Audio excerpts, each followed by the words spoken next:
night. What a game that will be. And so many terrific games in this World Cup. We need to take a breath. It'll breather. What an astonishing second half, wasn't it? Just had everything. But let's have a look at the winning goal first and foremost. It came, didn't it, after that free kick from Honda. They broke away at the other end and then... Well, it sort of summed the game up, didn't it? Japan still trying to win the game, still trying to attack and committing men forward.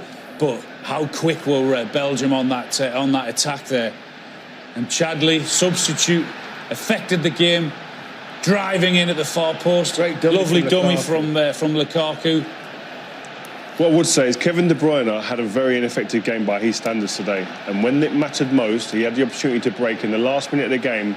His decision-making with the pass, the weight of the ball was fantastic. And what it means to that guy, he knows the decisions he made today affected this game, Martinez. Brilliant reaction from Martinez at the end. I mean, you've taken a team through a World Cup, and that must be a magical feeling when something like that... Well, there always will be moments where it's really 50-50. You know, you need a little bit of luck, but you also need a player to step it up. You know, you need that split second. And I think the players that we always talk about of that Belgium side, they took it in their own hands in the last minute. I thought the run from Lukaku was outstanding because first he runs inside, he opens up the space for the right side, then he does a dummy. And that's what you need players just to make that piece of a difference in that important moment. The right decision at the right time. Well, one person who made a couple of good decisions was Roberto Martinez, and we can hear from him now. Yeah, he looks very happy. He's a great guy. We know him well. Obviously, we work with him on occasions as well, and pleased for him. Well, serious questions were being asked in that second half. Serious questions of him and serious questions of his players. And you have to do something. You have to find a way. And boy, did he do that. Yeah, it looked like it was going to go against them, didn't it? The start of the second half was incredible from Japan. Yeah, and we talked about a lot of their good football that they play. Yeah, I mean, the way Japan came out of out of the locker room and then started to go forward was just impressive. You know, if you see this goal, it's just from the back till all the way to the end, it's just top class. That's a fast break from the highest category. Just thought he just delayed it for a second. I thought that opportunity was he lost the moment. Yeah, exactly. But he managed to find the corner there. Well, you thought that goal was good. What about the next from? Oh, Inouye. A beautiful strike. Wasn't I mean, the way he hit this so clean. You can argue that the defensive midfielders of Witsel and De Bruyne maybe could have come back and helped out and done a bit more defensively. But when you see the way he hits this strike, it's so clean. But here you see they're going forward. They leave their bodies behind them. There's 5 players attacking here. They're not just sitting on a 1-0. Here, Shinji Kagawa, great composure, finds his teammate, and wow. What a strike. He hits across the ball. Witsel and De Bruyne, you could say, yeah, they can get out, they can put his head down and press him. But look at this ball, it doesn't move. Watch, once he's hit, that sign you see, it doesn't move. Do you think Jordan Pickford might have saved it? Something what Courtois said, eh? Yeah, he said little comments he made. They can come back to haunt you sometimes, but he got away with it, obviously, in the end. And then it was a question whether Belgium could get that goal to get themselves back into the game. And it was a tad fortuitous, wasn't it? A tad. They had an incredible opportunity just before this with a Lukaku header. But, I mean, this is a fluke. There's no way he means that. He's just, all he's trying to do is put that back in the danger area, trying to put it in that 6-yard box. Certainly went in the danger area. It's a fluke, isn't it? Yeah, but in those moments, and you try to force things, you know, and it was not meant to be this type of a header, but you're just waiting for something to happen. Yeah. And he did that with his substitutions. You know, he said, you know, I got to change something here. You know, who can I bring in? Who do I take out? You know, who do I change? How do I change the rhythm of the game? How do I give that more urgency? And that's what they were lacking in the first half. They had no real drive towards the goal. They didn't create much. There was no urgency there. From the moment on, they were down 2-0. And then the substitutions happened. There was urgency. And suddenly they stepped it up. The rhythm got higher. and that's how they created their chances. And one of those substitutions, Marouane Fellaini, always a threat in the box. Yep, I mean, always, especially. Yeah, exactly. You get the ball in the box, and this guy's one of them. He's awkward. He's horrible to play against. Elbows, arms, knees everywhere. But what he has got, he's got an ability to find space in the box. And when he gets in there, he's aggressive. He's direct. A great ball from Hazard. You see the ground he makes up here, and it's only one man in that box who's going to win it. Love him or like him or hate him as a player, the way he plays.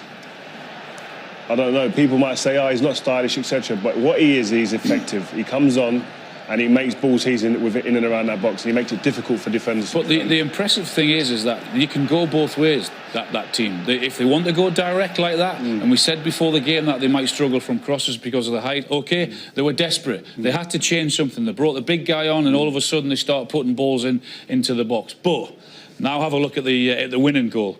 How they can turn it around and play the other side of the game as well. That straight from the goalkeeper, the way they break. I mean, you watch the number of Belgian players here that are on the attack, straight from the goalkeeper into De Bruyne. The way of passes is excellent. The dummy from Lukaku, and what is that? 10 seconds from defending a corner, they've now won the game. Superb. I'll tell you what, it's the mentality of the team as well, because many goalkeepers would have caught that in the last minute and said, you know what, we'll just see this out. Yeah. You know what I mean? He didn't. Look what it means to them players, them pictures there. They know what I mean. They're through now. And I think, again, I mentioned it before, I think the mentality of this team has been called into question. That there gives them the belief now, I think, and it's a powerful thing to have at this stage, and momentum is key. You need a turning point sometimes to convince yourselves. Is that fair? Yeah, that's fair, and I think Japan. I think will regret just the last 2 minutes. Will regret because they threw everything forward. They had the free kick, then at the corner, and they were a little bit too open. Yeah. And it's turned out the wrong thing. A little bit naive, do you think, chasing the victory? But well, in the 94th minute, Yeah. I mean, you're dead tired. You don't even know anymore what's going on here. You're emotional. And you think about extra time in that moment, it's when those mistakes happen. Yeah. It was similar, wasn't it, in USA 2014, that kind of breathtaking game. Yeah, it goes back and forth, and it's just kills you when you're on the losing side. Yeah. We were talking about them, weren't we, about playing that game against Poland, the way they were willing to just keep the ball, and Poland weren't willing to attack them, and that's how they got through that. But on the other side tonight, you just saw a belief, you saw a willingness, you saw incredible effort, and everyone knew the system and what they were, and they just went for it. But it provided incredible entertainment for us. Brazil, Belgium. Oh, bad. I don't think it'll be a stunner, that one, will it? Jeez, unbelievable. We've not had a bad game yet. It's been unbelievable. Yeah, don't tempt fate. But, I mean, it is remarkable, though, isn't it, this World Cup, how many breathtaking games we've had. You could almost probably put 3 or 4 of the best all-time top 10 games in World Cup history have happened in this World Cup, and we're still only halfway through the last 16. Yeah, and the teams that are coming through, Brazil today, they look like a team on the way up. They look like a team. They started the tournament maybe a little bit conservative, a bit reserved, a bit out of sorts. Neymar today, an assist, a goal. There was obviously some dodgy moments within that, but you can see that now they're starting to find a little bit of fluidity within this team. Now they're going to face a very, very good Belgian team. FIFA have got exactly what they've wanted in this World Cup. They've wanted to take it to different countries. They wanted to take it, opening up for new players. It's been magnificent. It's had everything: goals, entertainment, decisions. It's been super. Do you think we're seeing a slight shift as well in the closing of the kind of abilities between teams, in the sense that the smaller countries are performing better, and so therefore the gap is closer between the Japans of this world and the Brazils of this world? I think definitely, because they have the experience now as well to approach a big tournament like that. They know how to prepare their team, 4 weeks, before they have the opening game.